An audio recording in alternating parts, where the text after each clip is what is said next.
c4. I'm white. Hello, and I'm white. And move 1. c4. c6. g3. d5. Afterwards, he told me he likes the Caro-Kann, but, it's not a Caro-Kann if the first move is c4. No one expects the English. That's why I like it. Anyway, c4, c6, g3, d5. C takes d5. C takes d5. Bishop g2. e6. Knight f3. Knight f6. Castles. Knight c6. d3. I had trouble deciding between d3 and d4, and I went d3 because then I could push e4 with some backup. And he goes bishop e7. And I go rook e1. He castles.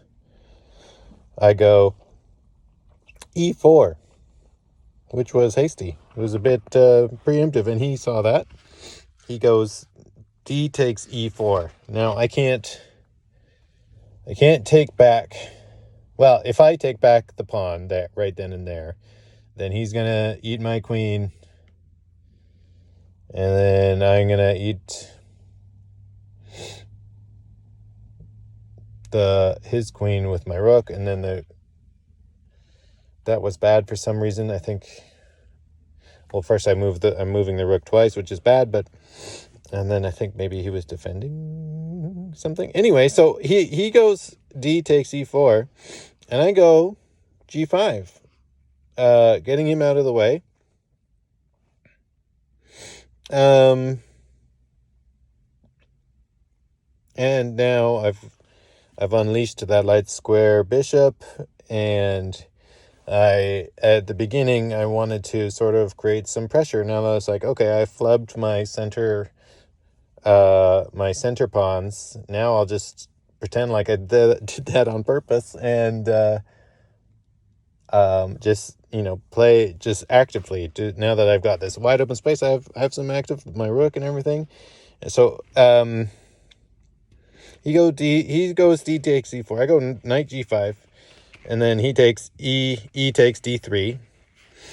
And I don't sweat about that pawn because he's so far forward all by himself. I'm going to get it back. I'm going to get that back later on my time, when I want. And so I go knight d2, blocking its progress and bringing him into the action, getting him closer to the king's side to help the other knight that's already launched himself over there. He goes knight d4. And, I didn't see clearly. I saw knight d4, and I'm like, oh, he's blocking the one defender of that pawn, which was his queen, is now being blocked by this knight, which I didn't see any forward moving squares for him. I didn't know what the plan was, but I find out. What? Don't worry, he shows me. And then knight d to e4 is what I follow that with. And now he goes knight takes e4.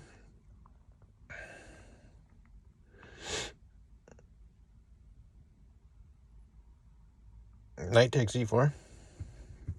What's on e4? I don't remember.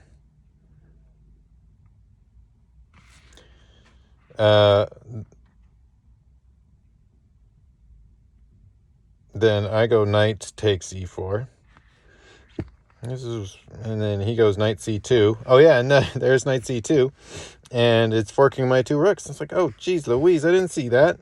And then I was still going to try and play actively, where I was just going to kind of ignore it and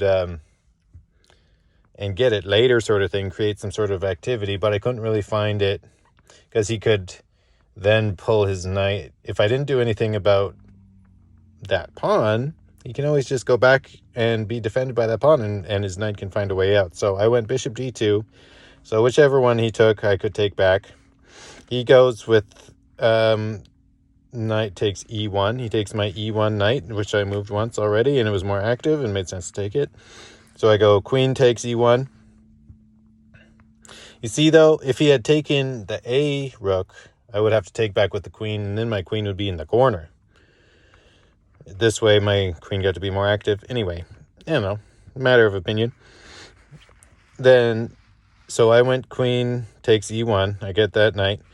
Then he goes b6, which was a mistake, because I have a discovered attack with a check. I go knight f6 check, which, of course, unleashes the light square bishop and get a free rook over there. Well, it's an exchange. And then I got my rook back. Or rooks are even. I'm still way down on pawns, but at least I got, the rook. I know that rooks are important in the endgame. And things were bubbling down fast. So I was like, okay. At first, I saw the trick right away, but I almost didn't want to do it because I wanted to go full steam on like a king side attack. But you have to play the board. You can't just do whatever you want. And I didn't really have a strong attack on the king just then. So I was like, okay, let's just be reasonable here. And knight f6 check, which he takes with the bishop. Bishop takes f6. Then my bishop takes a8. And then his bishop takes b2. My pawn there. And I had to decide between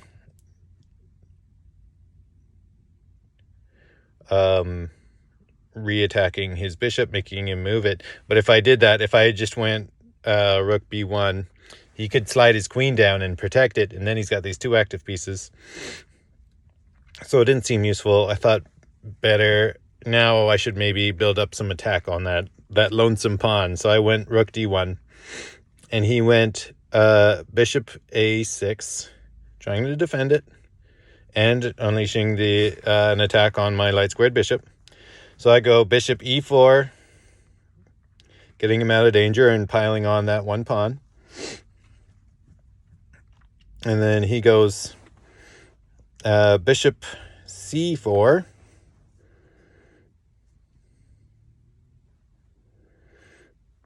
And I go bishop b4. Oh, yeah. This is cool, too. I go bishop b4, gaining that tempo, and then he goes rook e8. And then I realize, I could just attack that bishop again, or the rook again, with the other bishop. Bishop c6. Now that rook is trapped. And he goes a5. But the move order thing, I can take... I can still take his rook and disregard that threat. So I take bishop takes e8, and then a takes b4. He follows through with his intention of eating that pawn or eating that bishop if I take the rook. So a takes b4, but now I got queen takes b4, and he's got queen takes e8. But now I get queen takes c4. I decided to take his light square bishop because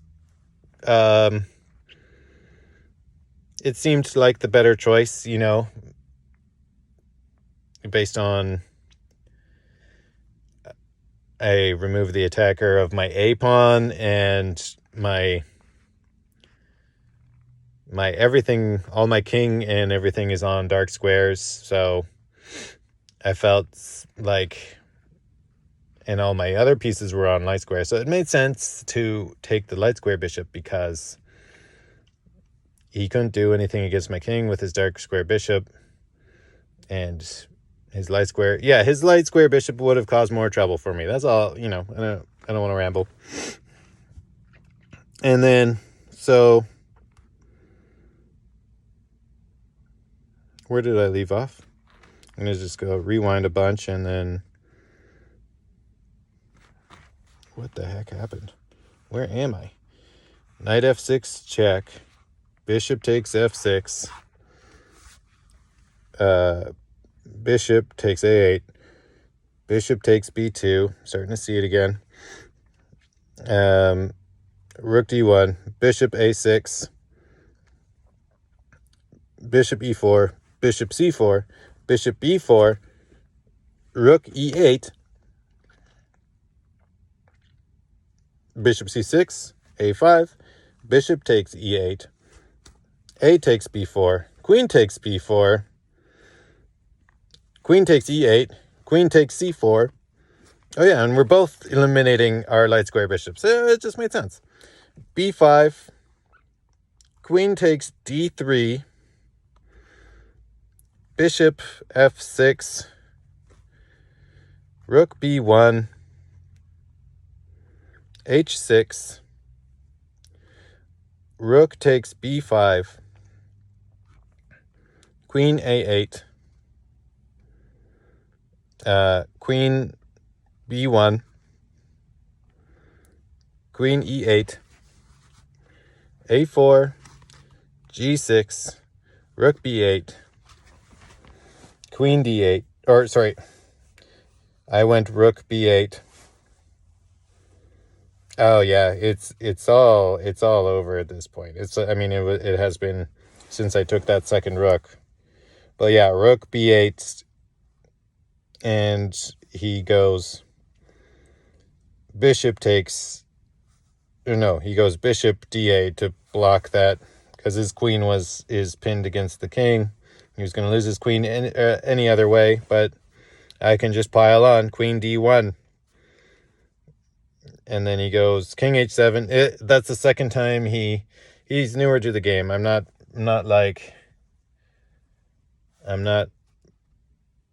gloating about this. This is just I played sloppily in the beginning, but I found tactics because I have more experience than this new guy that's unrated, and this is like his first experience playing over the board chess, and I remember what that was like for me, and he was just like a mirror of how nervous I was the first time. He was electrified. You can tell he's very nervous about the whole proceeding. But I mean, we talked after, and he's cool, and it was a good time.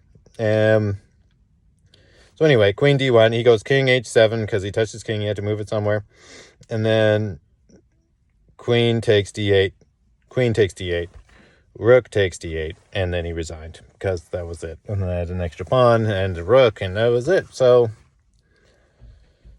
yeah, I'm glad I won despite sort of messing up my beginning, but beginnings don't matter. Nothing matters. All comes down to tactics, and the last thing you don't see is the thing that's going to make you lose the game or win the game, whatever. It's just as crazy. And I had more experience spotting tactics than him, and I managed to take advantage of that in this time. But that's how I was in the beginning too. I dropped pieces left and right. And I'm still like that. I still messed up my beginning. I didn't intend to not have a center. I didn't intend for my center pawns to get gobbled up by his one pawn. But I was never nervous because he was clearly more nervous than me and fresher to the game. So for some reason, I allow that to give me calm during a game. So maybe not so smart, but I held it together, and I played well. I played reasonably well, and I managed to get a win. So now it's 3 wins over 6 games, I think. I think there might be one more tournament game next Thursday, and that's it. Good times. Okay, I'm going to go home now. Take advantage of an earlier finish. I think we still had an hour on the clock each. Anyway. Okay, bye.